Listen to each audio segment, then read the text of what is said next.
Hello, friends. Hope you had a great week and enjoyed the various forms of North Indian vocal classical music.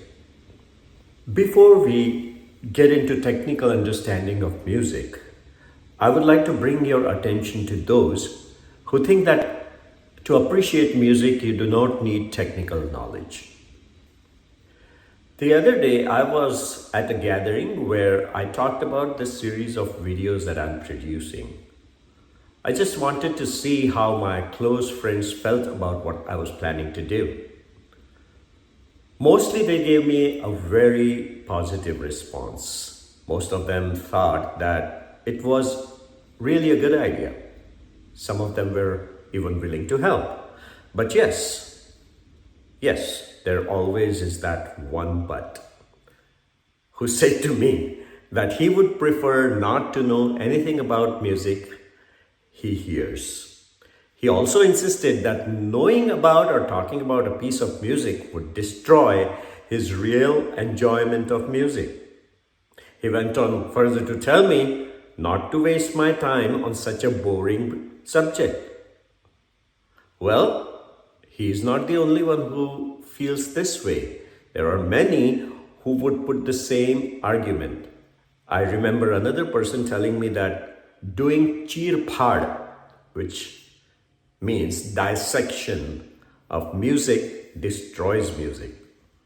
Really? So here is my question to all those who feel that knowing or dissecting music would destroy the real enjoyment of music. Would you watch the game of cricket without knowing that the boundary line is for what? Or what is LBW? Or how do you get 4 runs and how do you get a 6 runs? Would you go and watch any sport for that matter without knowing rules? And if you did, would you enjoy it?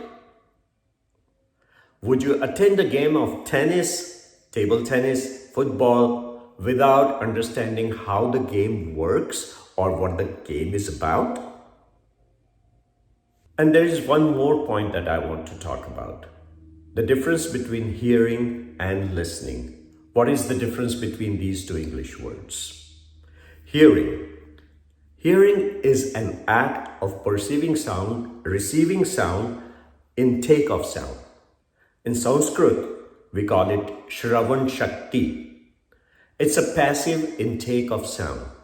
Listening, on the other hand, is the act of intentionally working to comprehend the sound that you perceive. When you say that you do not want to know about music, then you are just receiving the sound of music, but you are not paying attention to it. You are not analyzing it, or may I say that you are not using your intellect that God has given you. It means you are not listening. Okay, so we are going to work on listening now, right? For next few weeks, we are going to talk about the physical aspect of music. Rhythm and all the components that make up rhythm are physical aspects of music. These components are known as beat, matra, and tempo, laya. Beat and tempo, matra and laya are physical aspects of music. Any music for that matter. We react to beat physically by clapping our hands, snapping our fingers, tapping our feet, or dancing to it. We will explore these 3 items today in detail. I'll use Western and North Indian music concepts to explain this. Let's have some fun now. The click that you hear in the background is 60 BPM, which is 60 beats per minute. 1, 1, 2, 3, 4. But I'm going to count at 120 BPM. Ready? 1, 2, 3, 4. 1, 2, 3, 4. 1, 2, 3, 4. 1, 2, 3, 4. 1, 2, 3, 4. 1, 2, 3, 4. 1, 2, 3, 4. Trained musicians use different instruments to create complex structure with some playing at 60 BPM, some playing at 30 BPM, some at 90, some at 120, some at 240, and sometimes even odd numbers. So to demonstrate this better, let me show this on my computer. As you can see here, I have loaded drum sound. The speed or the tempo is 60, which is 60 BPM, beats per minute. This is the sound of kick drum.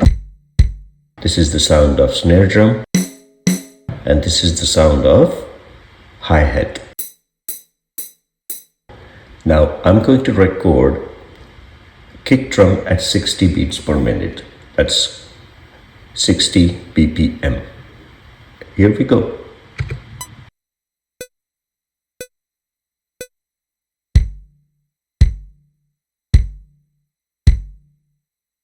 Snare will be at 30 BPM.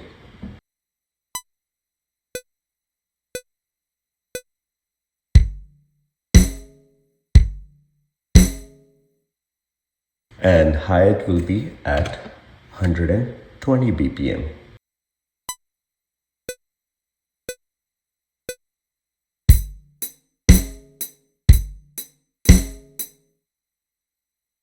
If I combine all this, you will see here that the rhythm that I have made is a combination of these different BPMs. Here, let me enlarge this so you can see it better.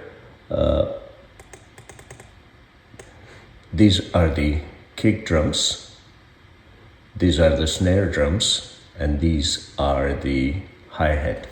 Let's play it all together now.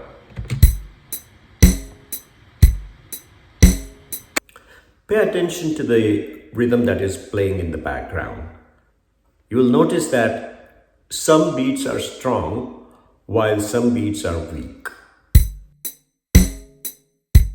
These patterns of beats make up what we call rhythm or taal, a movement marked by the regulated succession of strong and weak elements.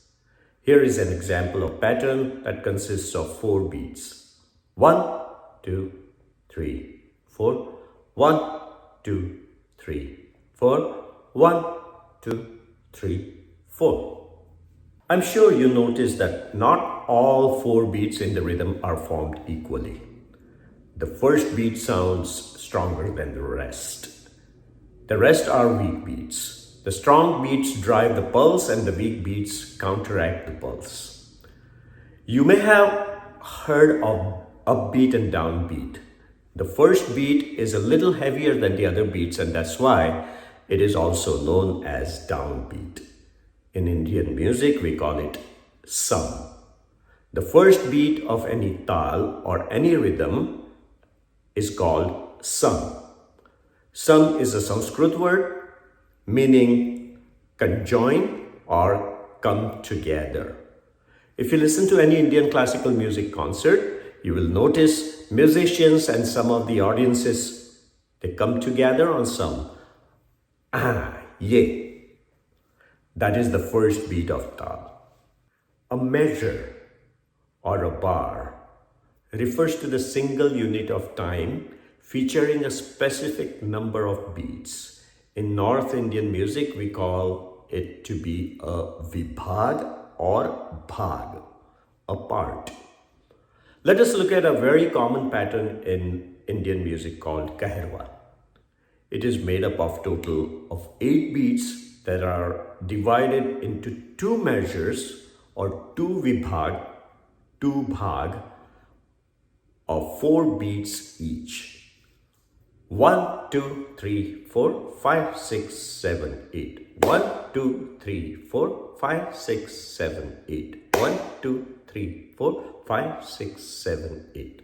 I have composed a beautifully written ghazal by Alok Srivastav, one of the young poets in India. It is composed in Taal Kaherwa, or the pattern of 8 beats. While listening, pay attention to the number that shows up on the screen. This will get you going. Listen to this a few times to get more familiar with the song and the rhythm pattern. I have a song of the day list at the end of this song, and of course, in the description area of YouTube.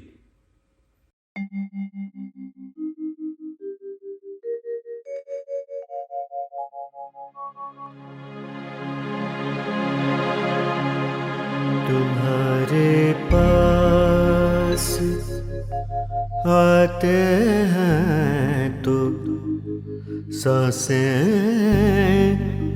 भीग जाती हैं।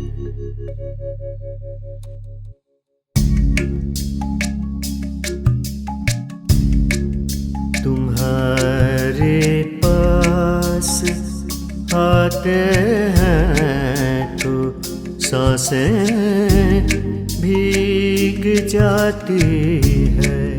तुम्हारे पास आते हैं तो सांसें भीग जाती है। मोहब्बत इतनी मिलती है कि आँखें भीग जाती है। तुम्हारे पास आते हैं तो सांसें भीग जाती हैं।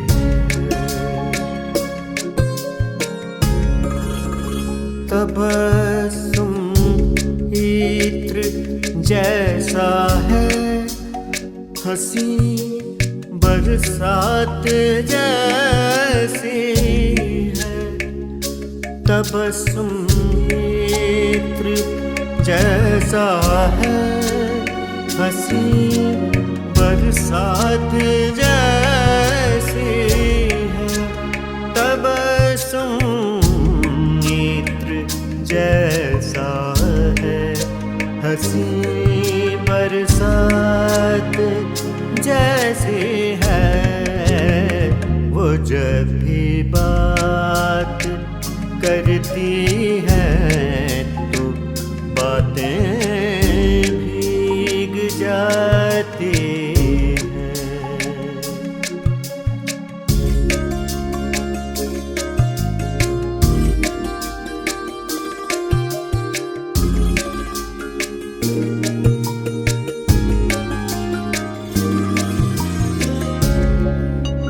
तुम्हारे याद से दिल में उजाला होने लगता है। तुम्हारे याद से दिल में उजाला होने लगता है। तुम्हारे याद से दिल में उजाला होने लगता है।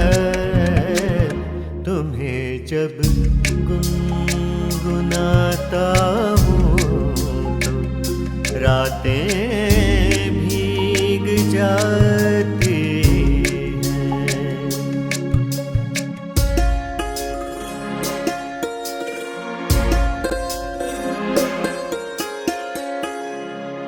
ज़मीं की गोद भरती है तो कुदरत भी चहकती है। ज़मीं की गोद भरती है तो कुदरत भी चहकती है। ज़मीं की गोद भरती है तो कुदरत भी चहकती है। नए पत्तों की आहट से भी शाखें भीग जाती हैं।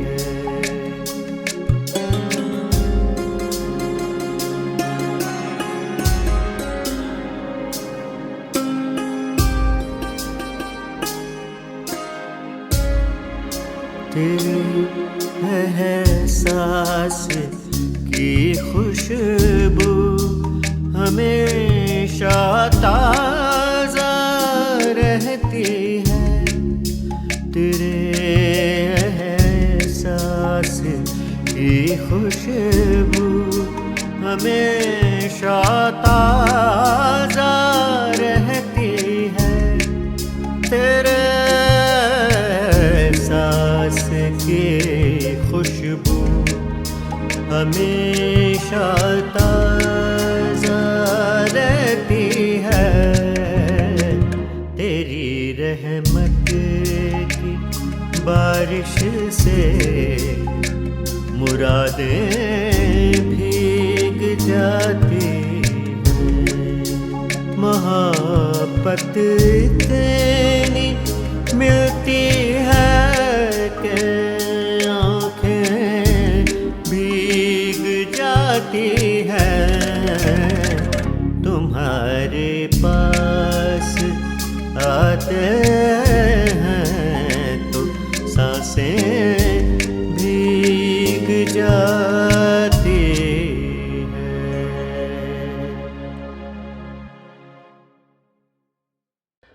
Hope you enjoyed the song, a beautiful ghazal by Alok Srivastav.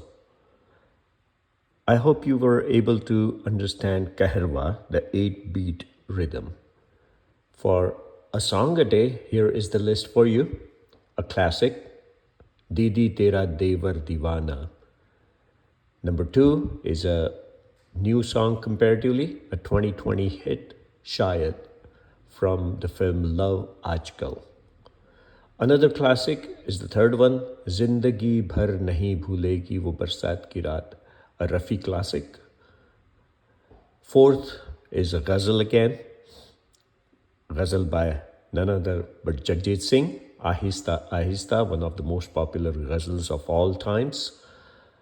Next, we have a famous bhajan by Anup Jalota, Rang de Chunariya, Sham Piya Muri, Rang de Chunariya. And sixth, I have a Mishra Khamaj Thumari on Sarangi. This I found from the Ravi Shankar festival, Sarangi performance by Sabri Khan.